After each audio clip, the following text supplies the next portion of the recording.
সারা দেশের সাংবাদিক নির্যাতন, হয়রানি এবং গাজীপুরের সাংবাদিক আসাদুজ্জামান তুহিন হত্যাকারীদের দ্রুত বিচার ও ফাঁসির দাবিতে মানববন্ধন হাইমসর প্রেস ক্লাবের।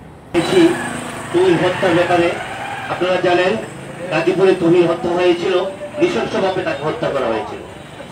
যেই বাক স্বাধীনতার জন্য দীর্ঘ সংগ্রাম এবং লড়াইয়ের মাধ্যমে একটি সুন্দর গণতান্ত্রিক দেশ বাক স্বাধীনতা থাকবে, ছাত্রছাত্রীদের মন ভরে লিখতে পারবে এমন একটা পরিবেশের জন্য দীর্ঘ 17 বছর বাংলাদেশের মানুষ সংগ্রাম আন্দোলন করেছে।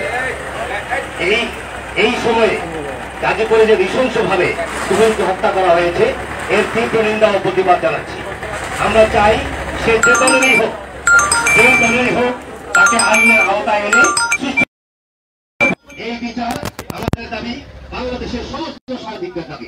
সুতরাং এর সাথে সারা বাংলাদেশের মানুষ, সারা বাংলাদেশের সংবাদকর্মীরা একত্র হয়ে আমরা প্রতিবাদ করব, যাতে সারা দেশে সাংবাদিক নির্যাতন, হয়রানি এবং গাজীপুরে সাংবাদিক আসাদুজ্জামান তুহিন হত্যাকারীদের বিচারের দাবিতে আজ মানববন্ধন হচ্ছে। আমরা সবাই এই জন্য প্রতিবাদ করব, যাতে এর সুষ্ঠু বিচার হয়, তার ফাঁসি দাবি করছি। সম্মানিত উপস্থিতি, আপনাদের সবাইকে ধন্যবাদ জানিয়ে আমি আমার বক্তব্য শেষ করছি। আসসালামু আলাইকুম ওয়া রাহমাতুল্লাহি ওয়া বারাকাতুহু। ধন্যবাদ জানাচ্ছি খন্দকার একে আজম ভাইকে। প্রিয় উপস্থিতি, এ পর্যায়ে বক্তব্য রাখার জন্য আহ্বান জানাচ্ছি হাইমচর প্রেস ক্লাবের সাধারণ সম্পাদক জনাব মোহাম্মদ শাহেদ হোসেন দীপু, বিশিষ্ট সাংবাদিক কলামিস্ট মোহাম্মদ শাহেদ হোসেন দীপু।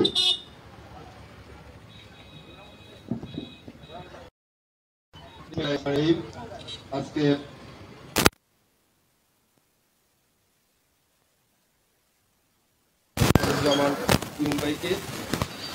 সেই আসাদুজ্জামান তুহিন ভাইয়ের হত্যার প্রতিবাদে তার যা হত্যা করেছে সেই সন্ত্রাসীদেরকে আটক করে তাদেরকে ফাঁসির আওতায় আনার জন্য আমাদের আজকের এই মানববন্ধনে যারা উপস্থিত হয়েছেন, আমাদের প্রেস ক্লাবের সহকর্মীবৃন্দু, আপনাদের সবাইকে আমার পক্ষ থেকে ধন্যবাদ জানাচ্ছি।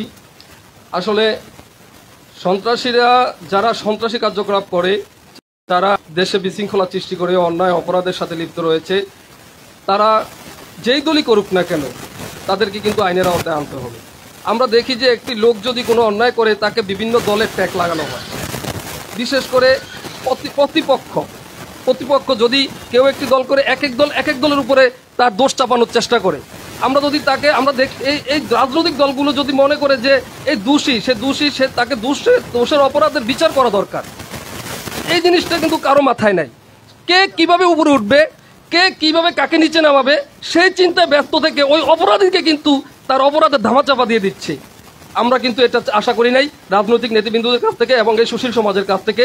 আমরা চাই যারা অপরাধ করে তাদের অপরাধের শাস্তি হোক, তাদেরকে আইনের আওতায় আনা হোক। আজকে দেখুন, আমাদের যে সহকর্মী তুহিন ভাইকে হত্যা করা হয়েছে, সে কিন্তু তার 2টি সন্তান রয়েছে, তার 2টি সন্তান কিন্তু এতিম হয়েছে, তার স্ত্রী বিধবা হয়েছে, তার পরিবারের মধ্যে কিন্তু এখনো শোক রয়ে গেছে, তারা কিন্তু শোকাতপ্ত। আর আপনারা অপরদিকে দেখুন, যারা হত্যা করেছে তারা পুলিশের হাতে আটক হয়েছে, কিন্তু তারা হাসি মুখে রয়েছে। কি সুন্দর, তারা এখনো ঘাট তেরা করে কথা বলছে, তারা পুলিশের ভ্যানের মধ্যে বসে সিগারেট খাচ্ছে। আজব এক দেশে আমরা বসবাস করছি। আইন, আমরা কি ইসের মধ্যে আছি, আমরা কিভাবে আছি, আমাদের নিরাপত্তা কোথায়? আমাদের পরিবার এখন এই যে তুহিন হত্যার কারণে এখন ঘর থেকে নামতে গেলেও পরিবারের থেকে বাধা আসে যে না, ঘর থেকে যাওয়া যাবে না, দূরে যাওয়া যাবে না, কারোর সাথে বিশৃঙ্খলা করা যাবে, কারোর সাথে কারো বিরুদ্ধে কিছু লেখা যাবে না। লেখালেখি বন্ধ করার জন্য পারিবারিকভাবে আমাদের উপরে প্রেশার আসতেছে। কেন? কারণ সাংবাদিকদের নিরাপত্তা নাই। আমি বলবো, আমাদের সাংবাদিকদের যদি আপনাদের এই দেশের প্রয়োজন হয়, আপনাদের যদি আমাদের লেখনির মাধ্যমে আপনাদের জানতে ইচ্ছে হয়, তাহলে আগে সর্বপ্রথম আমাদের নিরাপত্তা দিন, আমাদের নিরাপত্তা নিশ্চিত করুন। আমরা আপনাদের পাশে কাজ করব। আমরা দুর্নীতির বিরুদ্ধে লিখব, অন্যায়কারীদের বিরুদ্ধে লিখব, দেশের যা ষড়যন্ত্র করে তাদের বিরুদ্ধে লিখব। অন্যথায় একদিন আমাদের এই আমাদের কলম বন্ধ হতে বাধ্য হবে।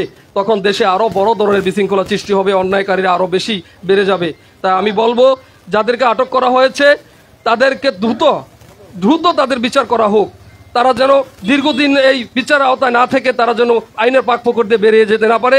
তাই আমি মনে করি তাদেরকে সর্বোচ্চ 6 মাসের মধ্যে তাদেরকে ফাঁসির আওতায় আনার জন্য আমার অনুরোধ জানিয়ে, আমার সকল সহকর্মীদেরকে ধন্যবাদ জানিয়ে আমি আমার বক্তব্য শেষ করছি। সবাইকে ধন্যবাদ। আসসালামু আলাইকুম।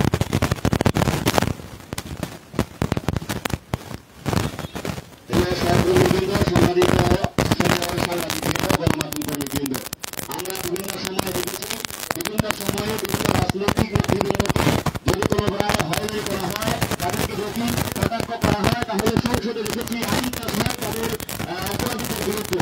কিন্তু সাংবাদিক দেশের চতুর্থ স্তম্ভ হয়েও আমাদের সংসদে কোনো আইন পাস হয়নি। সংসদে এই সাংবাদিকদের হত্যা, অবিচার, জুলুম, নির্যাতন তাদেরকে করা হলে সংসদে তাদের অপরাধীদের বিরুদ্ধে কোনো আইন পাস করা হয়নি। আজকে মানবতন্ত্র থেকে আমরা এই আবেদন জানাতে চাই। উপস্থিতি এ পর্যায়ে বক্তব্য রাখছেন আইন চৌধুরী ক্লাবের প্রতিষ্ঠাতা সদস্য জনাব হযরত মাওলানা আলী আক্তার সাহেব। জনাব হযরত মাওলানা আলী আক্তার সাহেব। আসসালামু আলাইকুম ওয়া রাহমাতুল্লাহি ওয়া বারাকাতুহু। বিগত 7ই আগস্ট গাজীপুরের চৌরাস্তার চান্দনা নামক জায়গায় সাংবাদিক আসাদুজ্জামান তুহিন ভাইকে নৃশংসভাবে হত্যা করা হয়েছে। তারই প্রতিবাদ এবং তার দাবি নিয়ে আজকের এই মানববন্ধনে উপস্থিত আইন প্রেস ক্লাবের সম্মানিত সভাপতি ফারুক ইসলাম ভূঁইয়া এবং সেক্রেটারি সাহেব দীপু ভাই, শহীদ হোসেন দীপু ভাই সহ অন্যান্য কর্মী ভাইগণ, আসসালামু আলাইকুম ওয়া রাহমাতুল্লাহ। আমি আল্লাহর কাছে শুকরগুজার করছি, কৃতজ্ঞতা প্রকাশ করছি, তিনি আজকে সাংবাদিকদের পক্ষ হয়ে দুটি কথা বলার তৌফিক আমাকে দিয়েছেন। এই জন্য আল্লাহর কাছে শুকর করছি। আসসালামু আলাইকুম ওয়া রাহমাতুল্লাহ। আলহামদুলিল্লাহ। এরপরে দুরূদ প্রেরণ করছি রাসূল পাক সাল্লাল্লাহু আলাইহি ওয়াসাল্লামের, যিনি আমার আপনাদের অর্থাৎ মানব জাতির মধ্যে মুসলমানদের যিনি আদর্শ নেতা, সেই মুহাম্মদ রাসূলুল্লাহ সাল্লাল্লাহু আলাইহি ওয়াসাল্লাম। আমি এই যে সাংবাদিক আসাদুজ্জামান তুহিন ভাই, তিনি ওনার দায়িত্ব পালন করার জন্য উনি সেখানে গিয়েছেন। কারো উপরে উনি আকর্ষে যান নাই, কারো উপর উনি সাংবাদিক কেস সার্থক করতে এসেছেন, তাদের প্রত্যেককে ধন্যবাদ জানাই। আমি বক্তৃতার প্রথমেই যারা বাংলাদেশের যে সকল সাংবাদিক বিভিন্ন সময় ঘাতকদের হাতে নিহত হয়েছেন, অসুস্থ হয়ে চিকিৎসাধীন অবস্থায় আছেন, যারা মৃত্যুবরণ করেছেন, প্রত্যেকের রুহের মাগফিরাত কামনা করছি এবং যারা অসুস্থ আছেন তাদের সুস্থতা কামনা করছি। আজকে আমরা দাঁড়িয়েছি আমাদের এক সহকর্মী ঢাকা গাজীপুরে তুহিন ভাই তার দায়িত্ব পালন করতে গিয়ে ঘাতকদের নির্মম আঘাতে প্রাণ দিতে হয়েছে তাকে। রাষ্ট্রের যদি এই অবস্থা হয় তাহলে সাধারণ মানুষের কি অবস্থা হবে? আমি জাতির কাছে একটি প্রশ্ন করব, কোনো একটি দুর্ঘটনা বা কোনো ঘটনা ঘটলেই দেখা যায় বিবেকবান মানুষগুলি তারা ক্যামেরা নিয়ে ভিডিও করতে থাকেন, কিন্তু সেখানে যদি একটু সাহায্য করেন বা একটু প্রতিবাদ করেন তাহলে বড় ধরনের দুর্ঘটনা থেকেও রোধ করতে পারে। আজকের এই মানববন্ধন থেকে সাংবাদিক তুহিনকে যারা হত্যা করেছে তাদের চিহ্নিত করে দৃষ্টান্তমূলক শাস্তির দাবি করছি। সাথে সাথে এই জাতির কাছে আমার একটি আবেদন, আপনারা কোনো একটি ঘটনা যদি কোথাও ঘটে তাহলে ভিডিও না করে অন্তত প্রতিবাদ করুন। আপনি যদি আপনার জায়গা থেকে প্রতিবাদ করেন তাহলে দেখা যাবে একটি বড় ধরনের দুর্ঘটনা থেকে রক্ষা পাবে একটি সাধারণ মানুষ। আর আমি রাজনীতি নেতৃবৃন্দের কাছে বলবো, আপনারা অপরাধী, তার অপরাধীর কোনো দলীয় পরিচয় থাকা উচিত নয় এবং থাকলে দেশ এবং জাতির জন্য মঙ্গল বয়ে আনবে না।